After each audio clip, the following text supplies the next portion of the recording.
Everyone, আজকে আমি তোমাদের উচ্চ মাধ্যমিকে যারা ভূগোলের স্টুডেন্টস রয়েছে তাদের জন্য মোস্ট ইম্পর্টেন্ট প্রশ্ন কয়েকটা নিয়ে এসেছি, যেই প্রশ্নগুলো কৃষিকাজ থেকে।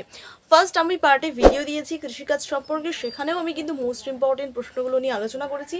আজকে টপ মোস্ট 30 কি 25-30টা কোশ্চেন হবে, যেই কোশ্চেনগুলো একবার চোখ বলিয়ে যাবে, ঠিক আছে। এই প্রশ্নগুলো কিন্তু ভীষণ ইম্পর্টেন্ট এবং কনসেপ্ট ক্লিয়ার করে এই প্রশ্নগুলো আমি আজকে তোমাদের করাবো। তো প্রত্যেকটা কোশ্চেন খাতায় লিখে নেবে এবং স্ক্রিনে যে নোটটা দেখতে পাবে সেইভাবে একটা পেজের মধ্যে এই নোটটা আজকে যে বিষয়গুলো পড়াবো সেই বিষয়গুলো ছোট্ট ছোট্ট করে খাতায় নোট করা শুরু করবে।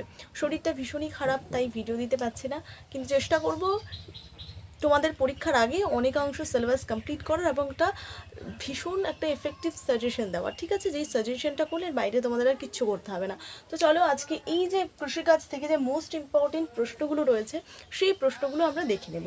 তো ফার্স্টে দেখো, আমাদের রয়েছে শ্বেত বিপ্লব। এর আগের দিন আমরা সবুজ বিপ্লব পড়েছি।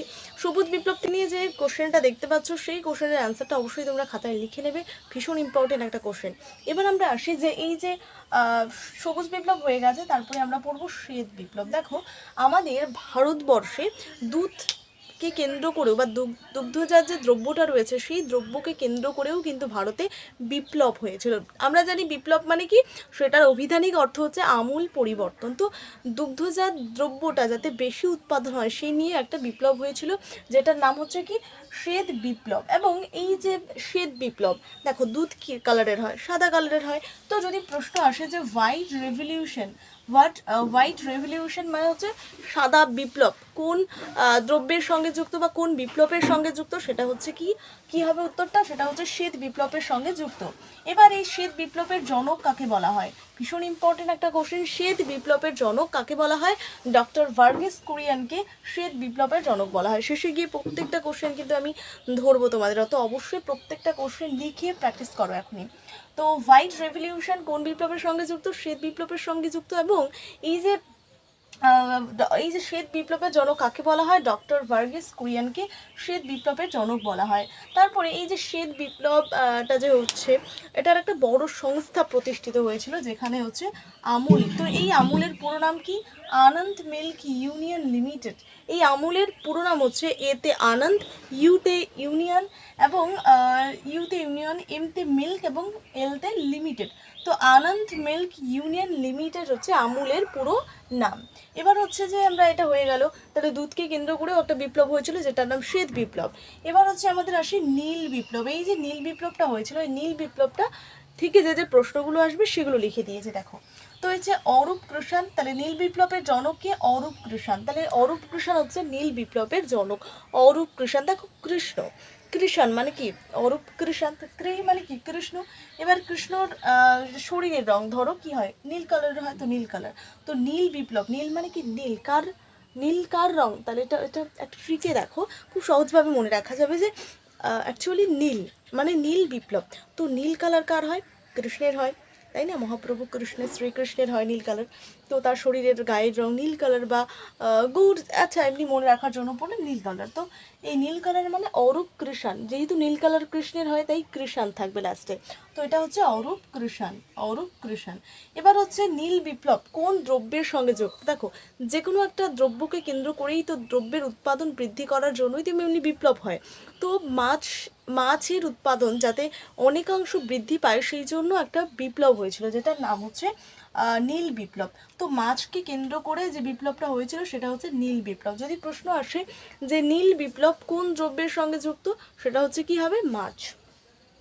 এবার ফিশারি সার্ভে অফ ইন্ডিয়া এর সদর দপ্তর কোথায় অবস্থিত, মুম্বাইতে। তো ফিশারি সার্ভে অফ ইন্ডিয়া মানে এটা একটা সংস্থা, মানে মাছের একটা সংস্থা, যে ফিশারি সার্ভে অফ ইন্ডিয়া এটা সদর দপ্তর, মেইন এটার কার্যালয় এটা হচ্ছে মুম্বাইতে অবস্থিত। এবার এটা থেকে হয়ে গেল। এবার শ্বেত বিপ্লব থেকে আর যে দুটো কোশ্চেন তোমরা মনে রাখবে, যে অপারেশন ফ্লাড কোন বিপ্লবের সঙ্গে যুক্ত, সেটা হচ্ছে শ্বেত বিপ্লব। এই যে প্রশ্নগুলো রয়েছে এগুলো সবগুলোই শ্বেত বিপ্লব থেকে, ঠিক আছে। তো অপারেশন ফ্লাড কোন বিপ্লবের সঙ্গে যুক্ত, সেটা হচ্ছে শ্বেত বিপ্লব। কেন, আমরা শ্বেত মানেই জানলাম দুধের বিপ্লব, তাই তো।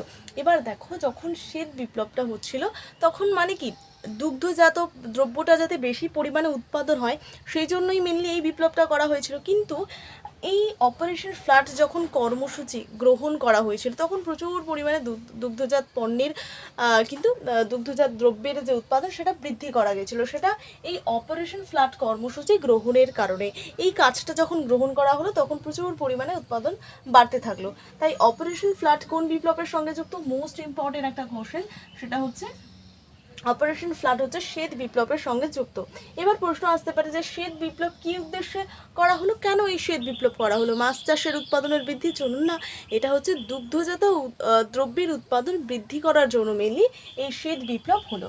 এবার এই যে আনন্দ মিল্ক ইউনিয়ন লিমিটেড যে এর প্রতিষ্ঠাতা ছিলেন, মানে আমুল এর প্রতিষ্ঠাতা ছিলেন কি? ত্রিভুবন দাস প্যাটেল। তাহলে আমুল এর প্রতিষ্ঠাতা কে ছিলেন? ত্রিভুবন দাস প্যাটেল ছিলেন আমুল সংস্থার প্রতিষ্ঠাতা।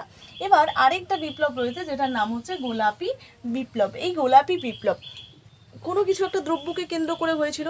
তো এই গোলাপি বিপ্লবটা হয়েছিল মেনলি চিংড়ি যে মাছ আছে সেই চিংড়ি মাছকে কেন্দ্র করে যে বিপ্লবটা হয়েছিল তার নাম গোলাপি বিপ্লব। এবার এই গোলাপি বিপ্লবের জনক হচ্ছে হীরালাল চৌধুরী। মোস্ট ইম্পর্টেন্ট একটা কোশ্চেন, হীরালাল চৌধুরী। তাহলে গোলাপি বিপ্লবের সঙ্গে যুক্ত কোন দ্রব্য? সেটা হচ্ছে মাছ। এবং যদি প্রশ্ন আসে যে গোলাপি বিপ্লবের সঙ্গে যুক্ত বা জনক বা গোলাপি বিপ্লবের জনক কাকে বলা হয়, সেটা হচ্ছে হীরালাল চৌধুরীকে গোলাপি বিপ্লবের জনক বলা হয়। এবার আরও কিছু মোস্ট ইম্পর্টেন্ট 4-5টা কোশ্চেন্স রয়েছে, যেই কোশ্চেনগুলো তোমাকে কিন্তু রেডি করে রাখতে হবে, কারণ এখান থেকেই তোমরা এইচএসে কমন পেতে চলেছো। তো চলো সেই প্রশ্নগুলো খুব তাড়াতাড়ি দেখে নেবো। উচ্চ মাধ্যমিকে যে সমস্ত ভাই বোনেরা রয়েছে, যাদের ভূগোল বিষয়টা রয়েছে, প্লিজ এই ভিডিওটা স্কিপ করবে না, কারণ এই ভিডিওতে আমি তোমাকে বলবো যে কৃষিকাজ থেকে ভূগোলে যে কৃষিকাজ অধ্যায়টা রয়েছে সেখান থেকে অর্থকরী ফসলের যে বিভিন্ন ফসল রয়েছে সেই টপিক থেকে যে ধরনের এমসিকিউ প্রশ্ন তোমাদের আসতে চলেছে সেই এমসিকিউ প্রশ্নগুলো নিয়ে ম্যাপের মধ্যে তোমাদের আলোচনা করব। প্রত্যেকটা টপিক কিন্তু এমসিকিউ প্রশ্নের জন্য ভীষণ গুরুত্বপূর্ণ। স্ক্রিনে যে নোটটা দেখতে পাচ্ছ সেইভাবে নোট লিখবে, একটা পেজের মধ্যে সমস্ত কোশ্চেন্স লিখে প্রত্যেকটা প্রশ্ন কিন্তু রিভিশন করার চেষ্টা করবে। তো চলো, ফার্স্ট আছে যে আমাদের অর্থকরী ফসলের মধ্যে কি? অর্থকরী ফসল মানে যেখান থেকে আমরা অর্থ পাই, তাই তো? সেটা বাদ দিলাম। প্রথমেই আমরা জানি জিডিপি। জিডিপি মানে কি? ভারতের আয়। মানে ভারতেরও তো একটা আয় আছে। প্রত্যেকটা জিনিস যখন আমরা কিনি তখন ভারত সরকারকে আমি কি দিই? ট্যাক্স দিই, তাই তো? তো এটা হচ্ছে জিডিপি, মানে তার আয় হচ্ছে। কার হচ্ছে? ভারতের একটা আয় রয়েছে। তো এই যে ভারতের যে জিডিপি আছে সেই জিডিপি মানে আয়ের যে ভাণ্ডারটা রয়েছে সেই ভাণ্ডারে কৃষিকাজ থেকে কত শতাংশ টাকা আসে? সেটা হচ্ছে 18.2%। যে শতাংশ, এত শতাংশ কিন্তু কৃষিকাজ থেকে আসে, ঠিক আছে? তো ভারতের যে জিডিপি রয়েছে সেই জিডিপির 18.2% যে আয় সেটা কিন্তু কৃষিকাজ থেকে হয়। কৃষি থেকে 18.2% আয় কিন্তু কৃষিকাজ থেকে হয়। এবার পরের প্রশ্ন হচ্ছে অর্থকরী ফসল যে রয়েছে তার মধ্যে যেটা প্রথম রয়েছে সেটা হচ্ছে পাট। দেখো, ভারতের যদি আমরা দেখি তো অধিকাংশ পাট কি? সাদা পাট। এখন হচ্ছে অনেকে পাট শুনছে বাড়িতে, আশেপাশে বাড়িতে হচ্ছে অনেকে, তাই তো? তো ভারতের অধিকাংশ পাট হচ্ছে সাদা পাট। আমরা দেখেছি লাল পাট, হলুদ পাট দেখেছি না, সাদা কালারের, ঠিক আছে? সাদা পাট। এবার হচ্ছে যে এই যে পাট সব থেকে যে পাট চাষের যে একটা কি রয়েছে? আন্তর্জাতিক গবেষণা রয়েছে। তো দেখো, পাটেরও কিন্তু একটা গবেষণা রয়েছে, সেটা আন্তর্জাতিক দিক থেকে যদি আমরা দেখি, ভারতের আন্তর্জাতিক মানে সারা ভারতবর্ষে পাট গবেষণা কেন্দ্র যেটা রয়েছে সেটা হচ্ছে বাংলাদেশের ঢাকায়। তাহলে যদি প্রশ্ন আসে যে আন্তর্জাতিক পাট গবেষণা কেন্দ্র কোথায় রয়েছে, সেটা হচ্ছে বাংলাদেশের ঢাকায়। কেন? কারণ আন্তর্জাতিক মানে সারা পৃথিবী জুড়ে বা সারা ভারত জুড়ে যেটা আন্তর্জাতিক পাট গবেষণা কেন্দ্র সেটা হচ্ছে বাংলাদেশের ঢাকায়। এবার যদি বলি ভারতের, আন্তর্জাতিক বাদ দিলাম, এই আন্তর্জাতিক কথাটা বাদ দিয়ে শুধু আমরা লিখলাম যে ভারতের, এই যে ভারত রয়েছে সেই ভারতের পাট গবেষণা কেন্দ্র কোথায় অবস্থিত। সেই ভারতের মধ্যে যদি আমরা দেখি, সেই ভারতের আন্তর্জাতিক পাট গবেষণা কেন্দ্র সেটা হচ্ছে উত্তর 24 পরগনার ব্যারাকপুরে। কোথায়? উত্তর 24 পরগনার ব্যারাকপুরে ভারতের পাট গবেষণা কেন্দ্র অবস্থিত। ভীষণ ইম্পর্টেন্ট কিন্তু প্রশ্নগুলো, গবেষণা কেন্দ্রগুলো, ঠিক আছে? এগুলো কিন্তু প্রত্যেকটা গবেষণা কেন্দ্র মনে রাখবে।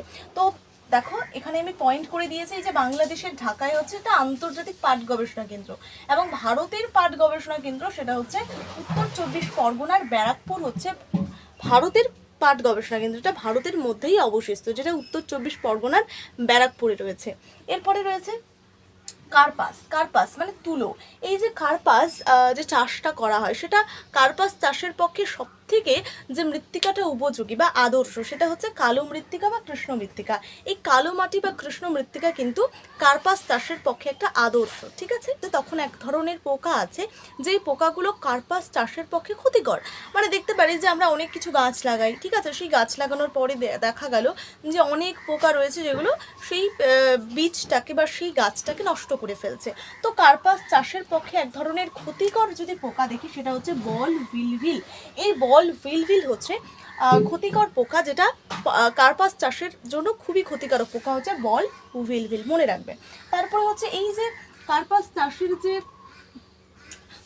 চাষের যে গবেষণা কেন্দ্রটা রয়েছে, মানে কার্পাস চাষেরও একটা গবেষণা কেন্দ্র রয়েছে, যেটা রয়েছে এই যে মহারাষ্ট্র রয়েছে, সেই মহারাষ্ট্রের নাগপুরে কিন্তু কার্পাস গবেষণা কেন্দ্র অবস্থিত।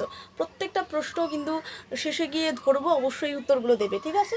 এরপরে কি যে তাহলে কার্পাসটা হয়ে গেল, কার্পাস গবেষণা কেন্দ্র মহারাষ্ট্রের নাগপুরে, কমপ্লিট। এবার দুটো আমরা করে নিলাম, একটা পাট একটা কার্পাস, কমপ্লিট। এবার আসলো আখ। আখ মানে কি, যেটাকে আমরা গ্রামীণ ভাষায় বা গ্রামাঞ্চলে যারা আমরা থাকি তারা বলি কুশিয়ার, তো সেটা হচ্ছে আখ, ঠিক আছে। এবার এই যে আখটা রয়েছে, এই আখ অনেক সময় কি হয়, কাটার পর যেটা অর্ধেকটা অংশ পড়ে থাকে, তাই না, পুরোটা তো আর কেটে নি না, আখ কাটার পর কিছু অংশটা পড়ে থাকে এবং সেই অংশ থেকেই চারা গাছ বেরোয়, নতুন করে একটা গাছ বেরোয়, সেটাকে বলা হচ্ছে রেটুন। কি বলা হয়, রেটুন বলা হয়। তাহলে আখ কাটার পর যে অর্ধেকাংশ বা যে গাছটা পড়ে থাকে অর্ধেক, সেখান থেকে যে চারা গাছটা বেরোয় সেটাকে বলা হচ্ছে রেটুন। এবার আখ চাষের জন্য প্রথম রাজ্য যদি দেখি, তাহলে সেটা হচ্ছে ব্রাজিল। আখ চাষের জন্য প্রথমে রয়েছে ব্রাজিল। ব্রাজিলে প্রচুর পরিমাণে আখ চাষ করা হয়। এবার এই যে চিনির বাটি আমি একটা এঁকেছি, এই চিনির বাটি বলা হয় কিন্তু উত্তরপ্রদেশ লখনৌকে। কেন, এই যে উত্তরপ্রদেশে লখনৌটা রয়েছে, সেই উত্তরপ্রদেশ লখনৌকে আখের বাটি বলা হয় কেন, বা চিনির বাটি বলা হয় কেন, কারণ আখ মানে কি, সেটা মিষ্টি হবে, তাই সেখানে চিনির বাটি বলা হচ্ছে উত্তরপ্রদেশ লখনৌকে। কারণ উত্তরপ্রদেশে গেলে তুমি দেখতে পাবে প্রচুর জমিতে আখ চাষ করা হয়েছে, ঠিক আছে, এই জন্য তাকে চিনির বাটি বলা হয়। এবার তোমাকে যদি বলা হয় যে ভারতের আখ চাষে প্রথম কোন রাজ্য, সেটা হচ্ছে উত্তরপ্রদেশ লখনৌ। কারণ সব থেকে বেশি চাষ করা হয় ভারতের সব জায়গার মধ্যে, সবচেয়ে বেশি আখ চাষটা করা হয় উত্তরপ্রদেশে। এবার সব থেকে বেশি যদি আমরা দেখি হেক্টর পরিমাণে দেখি যে হেক্টর পরিমাণে প্রথম আখ চাষে প্রথম, সেটা হচ্ছে তামিলনাড়ু, ঠিক আছে। এরপরে আমরা জানি চা, এই চা। তাহলে গেল আমাদের পাট গেল, কার্পাস গেল, আখ থেকে যে প্রশ্নগুলো আসবে সমস্ত করে নিলাম। এবার আমরা মোস্ট ইম্পর্টেন্ট আরেকটা প্রশ্ন, যেটা হচ্ছে চা। আমরা প্রচুর চা খাই, আমরা যারা পশ্চিমবঙ্গের মানুষ রয়েছে প্রচুর পরিমাণে সবাই কিন্তু চা খায়। তো এই যে চা রয়েছে, সেটা হচ্ছে চা দিবস রয়েছে, দিবস পালন করা হয় সেটা 21শে মে। তাহলে চা দিবস পালন করা হয় 21শে মে। এবং ভারতের অধিকাংশ চা কি, কালো চা। ভারতের অধিকাংশ চা কি, কালো চা, তাই তো। তারপরে কি, স্বাদে ও গন্ধে যদি আমরা দেখি বিশ্ববিখ্যাত চা, সেটা হচ্ছে দার্জিলিং চা। স্বাদে, এবং তুমি যদি স্বাদ চাও, খুব ভালো ধরনের চা পছন্দ করো, তাহলে সেটা হচ্ছে দার্জিলিং চা। তাহলে স্বাদেও যেমন গন্ধেও সমান, সেরকম একটা চা হচ্ছে দার্জিলিং চা। তাহলে স্বাদে ও গন্ধে দার্জিলিং চা। এবার এই যে চার একটা গবেষণা রয়েছে, গবেষণা কেন্দ্র রয়েছে, যেটা আসামের জোরহাটে। এই যে আসামের বর্ণনাটা হয়ে গেল, সেই আসামের জোরহাটেই কিন্তু এই চা গবেষণা কেন্দ্র। এবং চা সব থেকে বেশি উৎপাদনে প্রথম রাজ্য, সেটা হচ্ছে আসাম। এই আসামে সব থেকে বেশি চা উৎপাদন করা হয়। তাহলে আসামের জোরহাট হচ্ছে কি, চা চাষের গবেষণা কেন্দ্র। তাহলে চায়ের গবেষণা কেন্দ্র কোথায়, সেটা হচ্ছে চা চাষের গবেষণা কেন্দ্র। তাহলে যদি প্রশ্ন আসে যে চা চাষের গবেষণা কেন্দ্র কোথায়, সেটা হচ্ছে আসামের জোরহাটে। এবং সবথেকে বেশি চা উৎপাদনে প্রথম রাজ্য, সেটা হচ্ছে আসাম। এই প্রত্যেকটা প্রশ্ন তোমরা আমি যেভাবে নোট লিখতে বললাম, সেই প্রত্যেকটা কোশ্চেন নোট নেবে, এবং স্ক্রিনে এখন যে প্রশ্নগুলো দেখতে পাচ্ছ, সেই প্রত্যেকটা প্রশ্নের অ্যান্সার তোমরা কিন্তু কমেন্টে জানাবে। আজকের মতো এটুকুই, আরও একটা নিয়ে আসবো জনবসতি চ্যাপ্টার থেকে যে ইম্পর্টেন্ট প্রশ্নগুলো পৌর বসতির টপিক থেকে আসতে পারে, সেই প্রশ্নগুলো খুব শীঘ্রই নিয়ে আসবো। তো অবশ্যই ভিডিওটা কেমন লাগলো অবশ্যই জানাবে। আর সব থেকে যেটা জানাবে সেটা হচ্ছে, আমি যে তোমাকে স্ক্রিনে প্রশ্নগুলো দেখতে পাচ্ছ, সেই প্রত্যেকটা প্রশ্নের অ্যান্সার কমেন্টে জানাবে। টাটা।